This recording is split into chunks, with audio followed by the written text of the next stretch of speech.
Hi, this is Professor Azera. This is the third video in the basics of revenue recognition for videos that I'm making. This one is on a topic called variable consideration. Variable consideration is called variable consideration because this is a type of contract where part of it may be fixed, so part of it may be guaranteed, but the contracting party may want to put in there incentives for the contractor, the person who's doing or the entity who's doing the service.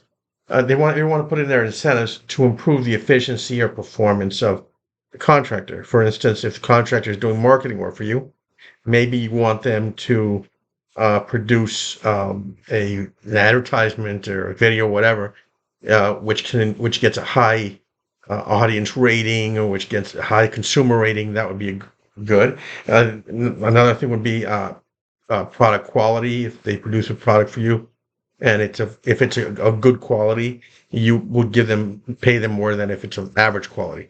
That's the sort of thing that the variable consideration consists of. And the accounting issue with variable consideration is that at the beginning of the contract, you know how much you're going to get for the fixed part. So you contract something for $12 million, whatever. You know you're going to get that. The issue comes in when at the end of the contract, you may receive a bonus. The contract may include a bonus for some sort of performance like audience satisfaction, consumer satisfaction, product quality, whatever. But you don't know how much that's going to be because if you don't meet the goal, you may not get the bonus. And that's why we call it variable consideration because it's variable, it changes. Okay, so that's what this video is about. And so the major accounting issue with variable consideration is estimating throughout the contract how much your revenue will be at the end of the contract. Okay? And so there's two methods for estimating variable consideration. The first method is called the expected value method, and this is the one that's usually used. Basically, we're just going to take the statistical estimated value of the contract through all the scenarios, through all the bonuses and without a bonus, compute that, and that will be our estimate that we use throughout the contract to estimate the revenue that we'll get at the end. The second method, which is very easy to illustrate, you'll see how easy it is called a most likely outcome method. And for that method, all we do is take, if we have two or three scenarios, one type of bonus, another level of bonus, and no bonus, we're just going to take the scenario which is most likely to occur. Just based on one number. Okay, so we're going to start the example, well, with the expected value method, and then we'll move very quickly to the most likely outcome method, which is so easy that it's, and then we'll do the journal entries. Okay, so I got all my numbers here, and I'm going to very deliberately change all these here to 0, and I'm going to change these numbers here to zeros too, just so you can see how I construct this thing. And then you'll get a copy of this worksheet. Okay, so let's say you have the following. On January 1st, X1, the ABC Construction Company contracts with the city government to construct a building for $1,200,000. Okay, so that's pretty easy.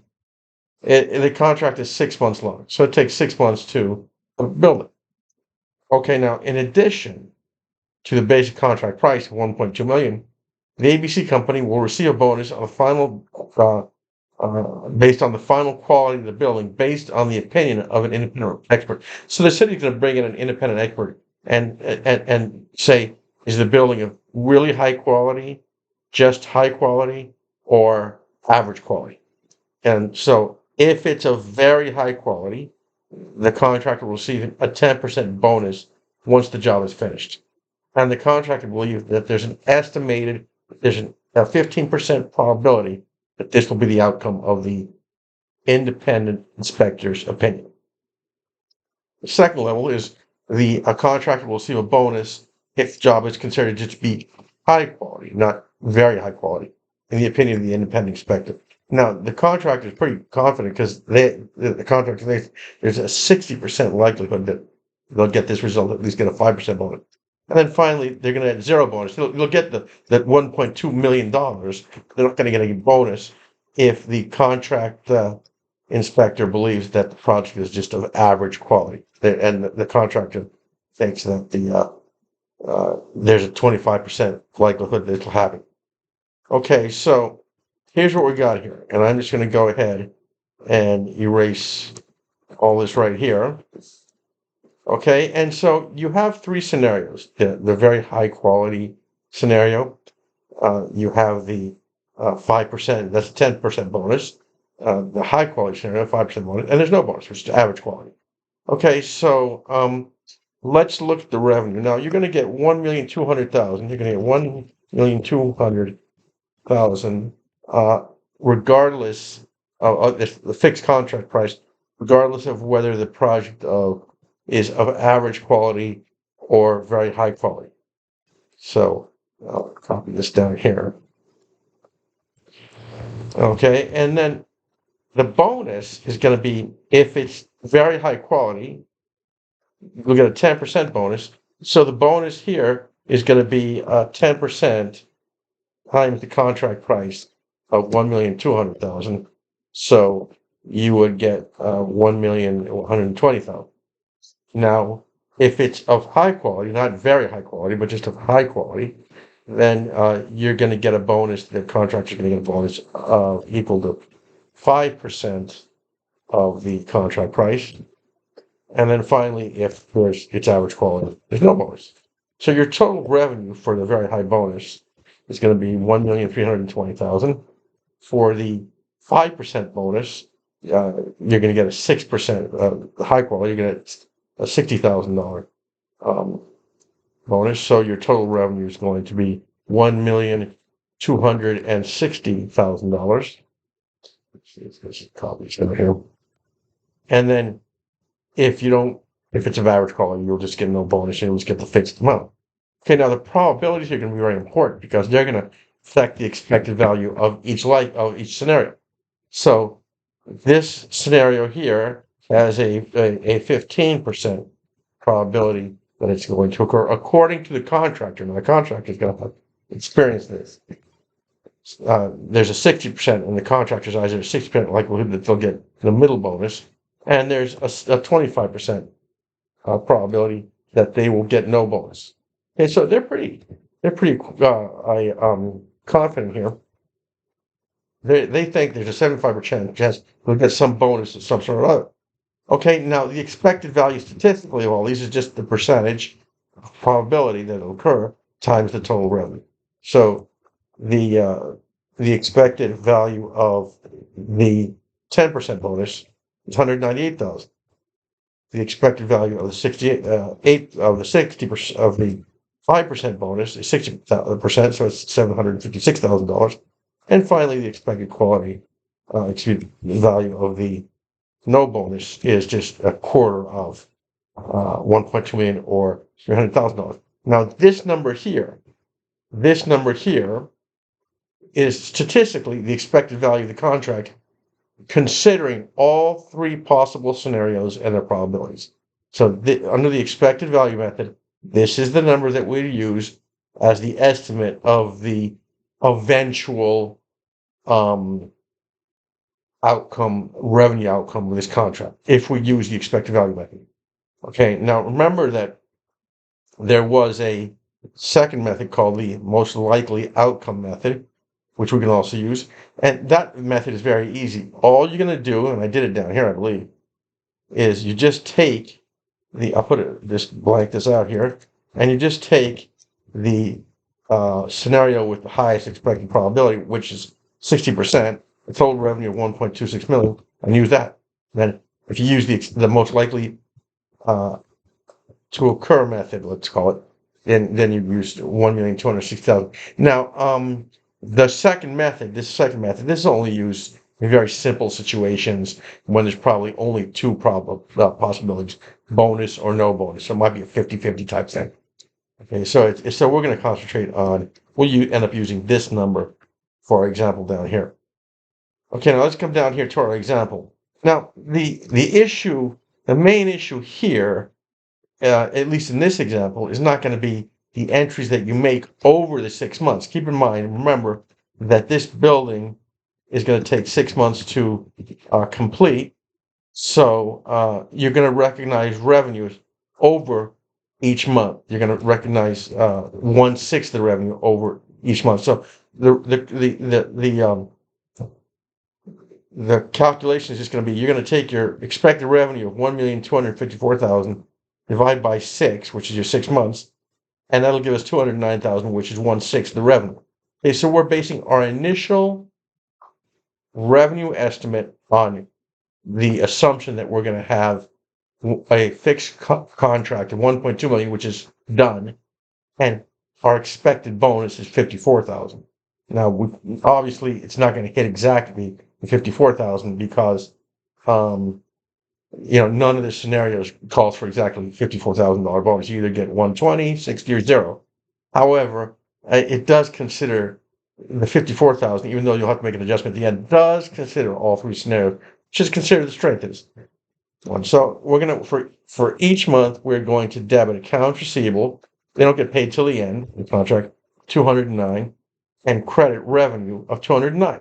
So at the end of January, recognize revenue, receivable and revenue for 209. And that goes into the January monthly income statement. By the way, most corporations do close their books monthly, but they don't report. But they only report quarterly. Okay, so at the end of February, again, we recognize revenue for February of 209. We've got accounts receivable here for 209.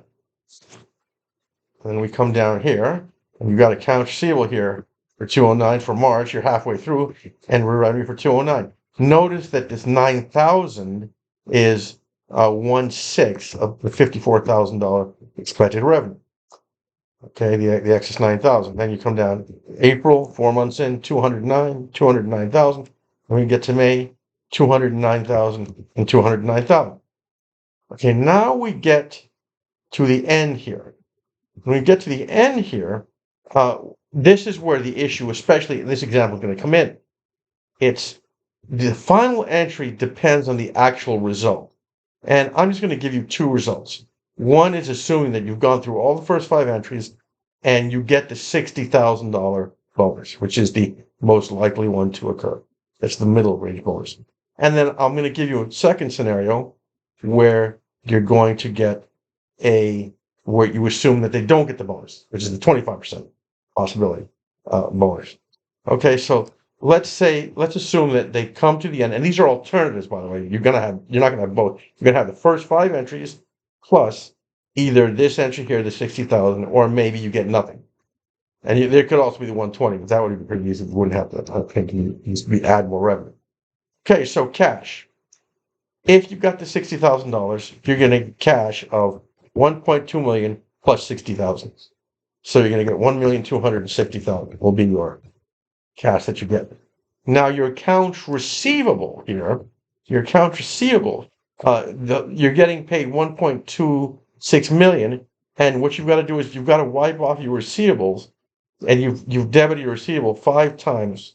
I'm just going to do this the long way to emphasize that you're going to be wiping off all these receivables here, and they should add up to 1,045,000. Okay, so the difference that you're going to have is you're going to have 1,260,000 minus 1,045,000, and so your final revenue recognition is 215,000. Now, why do we have that? Well, you can look at it a couple of ways.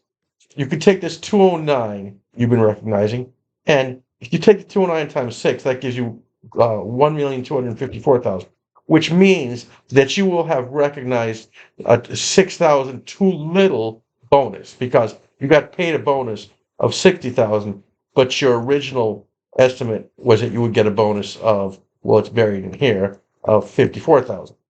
So what we're going to do is, what this consists of is it really is the original, the 209 that you've been recognizing, plus an extra 6,000, which brings you up to 60,000, because you recognize the 209, that's the usual one. You recognize 54,000, but you should be recognizing 6. So it's basically 209 plus the extra 6. That's one way to look at it. The other way to look at it is to see everything it includes. It includes the 200,000 basic revenue for the contract, which is the fixed part, the 1.2 million. The 1/6 of that, plus the $9,000 estimated revenue, which you have been recognizing, and then sort of you could call it sort of a plus a $6,000 catch-up adjustment for the fact that you recognize the bonus of 54, but you came out with a bonus of 60. So that's how that will work. You just have to make the adjustment to get to what you actually got. Okay, now let's come down to this one here. And by the way, it does show if you add up all the revenues here. Let's add up all the revenues. You do end up with revenue. Adding all these numbers up, including this 215 and all the 5 revenues up here, you do end up with 1.26 million, which is the correct number. The 1.2 plus the 60,000. Okay, you come over here, and let's say this is 0 bonus. Okay, and so if you get 0 bonus, you're going to get 1,200,000 right there. That's 1,200,000. Okay, then you're going to have to write off all your receivables that you have recognized up to this point, and it's the same 5 receivables that you have debited. It's the same 5 debits to the account sheet for the months of January through May. So you should get 1,045 there. Okay, now the difference here is going to be 1,200,000 minus 1,045,000, which gives you 155,000.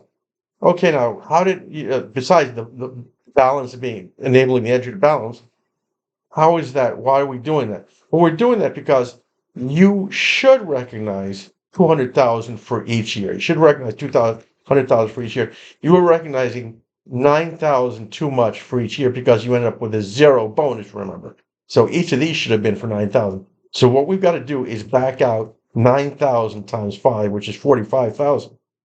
Okay, so we're going to take 200,000, which is the correct amount that we're going to recognize for the month of June of the year, and back out 9,000 times 5, which is 145, which is 45,000, which gives you 155. And if you sum up, just to prove this, if you sum up all these revenues here of the 209, including that 155, you do end up with total credits to revenue of 1,200,000. Okay, so it does work. And the important part of this is there's 2 important aspects. Is number 1, get the first entry right. In this example, I had no initial entry on when they initiated the contract. Why? Because read the problem. You really have to read these problems very carefully. Because on 1/1/X1, the ABC company signed a contract with the city to construct a building for 1.2 million. The contract is 6 months long. There had been no receipt of cash and no service provided. So there's no reason to record a journal entry. No cash coming in and no service going out. So you have to wait till you start providing service to recognize the revenue. By the end of the first month, you recognized 1/6 of your revenue. The other part, so make sure to get that first entry right. You have to read these very carefully. And the last part really is you have to think through how much revenue you recognized by the end of the contract and how much you should get at the end of the contract.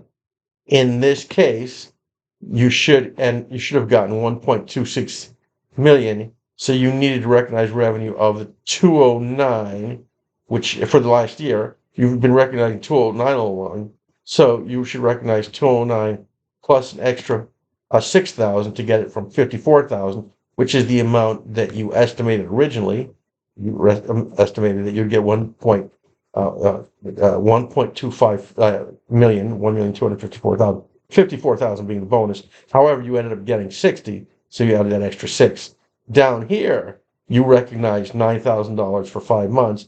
You shouldn't get, so you had to pull that revenue back out. But you do end up, and you can check yourself. Make sure that you compute the final revenue, get the right number. Which this revenue is the 1.2 million plus $60,000 bonus. And this one is 1.2 million. You pulled out all the 5 months of $9,000 of revenue that you didn't get because you underperformed. Okay, so that's variable consideration. One thing about this type of problem is that there's no set format to it. Some problems have sort of a set format. These don't. You just have to go through and read the problem and make your using basic accounting. It's really pretty basic. Just read it carefully. The entries going along may be repetitive, but it's always the beginning and ending entries that you really have to look at. Anyway, I'll post this one and we'll be getting back to you. Okay, thank you very much, Bob.